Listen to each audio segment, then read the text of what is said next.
Chapter 2. Identifying the UFOs of the mind, untruths, false narratives, and overreactions. The Supreme Spirit doesn't assume anyone's sinful or pious activities. Embodied beings, however, are bewildered because of the ignorance which covers their real knowledge. Bhagavad Gita 5.15. The mental hijackers in our heads. Picture this.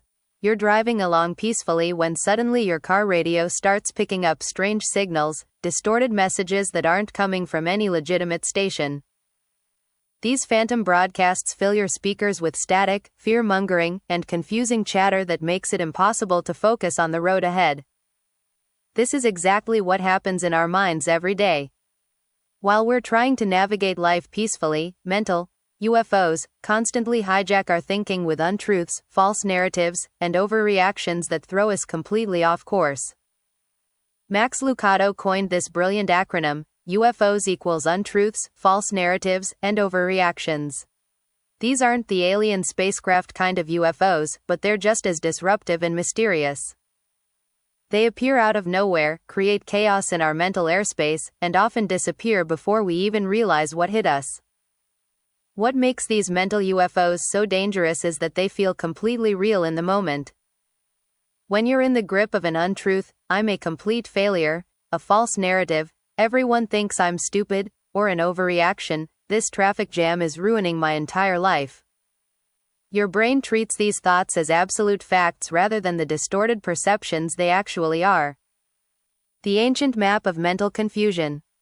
Long before modern psychology identified these thought patterns, the Bhagavad Gita provided a detailed roadmap of how our minds get hijacked by false perceptions. The ancient text explains that we become bewildered by ignorance that covers our real knowledge, leading us to act based on completely distorted perceptions of reality. Think of it like this. Imagine you're wearing tinted glasses that make everything look threatening and chaotic. You'd react to the distorted world you're seeing, not the actual world around you. That's exactly what happens when ignorance clouds our mental vision. The root of all mental UFOs, mistaken identity. According to the Bhagavad Gita, the mother of all false narratives is what we might call mistaken identity syndrome. We've forgotten who we really are at our core and instead identify completely with our temporary circumstances, roles, and physical bodies. This creates what the text calls false ego, the mental construct that makes us think, I am my job, I am my bank account, I am this aging body, I am my political affiliation, or I am my problems. When false ego runs the show, every challenge feels like a personal attack on our very existence. A work setback becomes, I'm a failure as a person. A relationship conflict becomes, I'm unlovable. A health issue becomes, I'm falling apart. But here's the liberating truth. You are not your circumstances. You're an eternal spiritual being temporarily wearing the costume of your current life situation. Once you understand this deeper identity, the mental UFOs lose most of their power to disturb your peace. The progression of mental chaos. The Bhagavad Gita describes a fascinating chain reaction that shows exactly how mental UFOs develop. It starts with obsessive thinking about material objects or desires. This creates attachment, I must have this to be happy. Attachment breeds intense desire, I need this now. When desire gets frustrated, anger erupts, this is unfair. Anger creates complete delusion, we lose all perspective. Delusion scrambles our memory, we forget what really matters. Scrambled memory destroys our intelligence, we make terrible decisions. Finally, we fall back into the material pool of suffering. Sound familiar? We've all experienced this downward spiral. Maybe it started with wanting a promotion, a relationship, or even something as simple as a parking spot. Before we knew it, we were angry, confused, and making choices that only made things worse. The three major categories of mental UFOs. Category 1. Untruths and false narratives. These are the lies our minds tell us about ourselves, others, and life in general. They often sound like, I always mess everything up. Nobody really cares about me. I'm too old, young, poor, inexperienced to succeed. Life is meaningless. I'm a victim of my circumstances.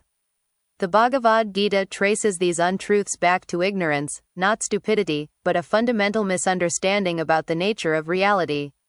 When we're operating from ignorance, we literally can't see things as they really are. Imagine trying to navigate with a broken GPS that keeps giving you wrong directions.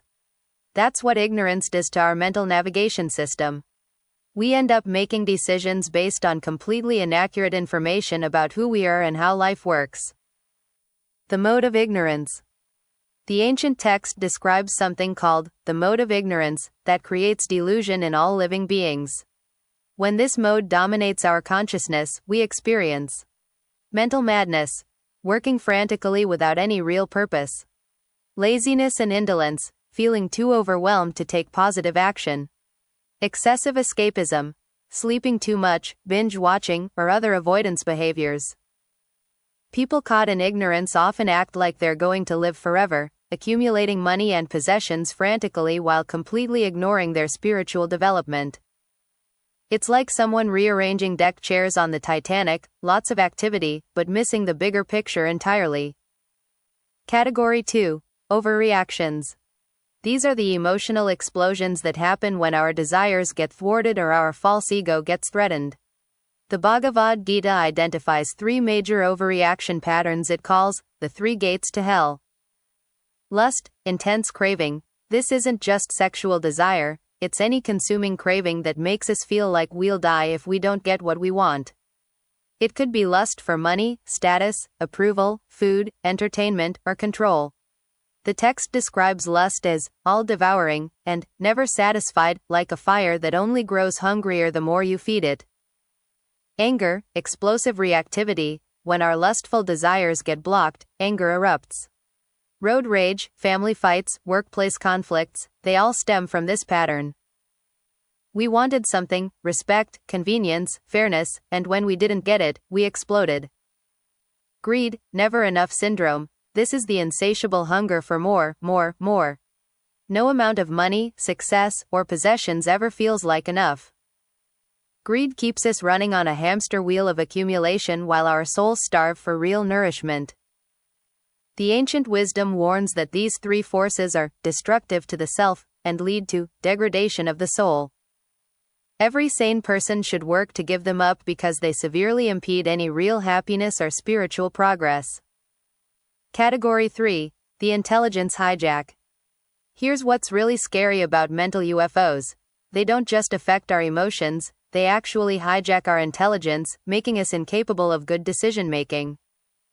The Bhagavad Gita explains that the senses, mind, and intelligence become sitting places for these destructive forces.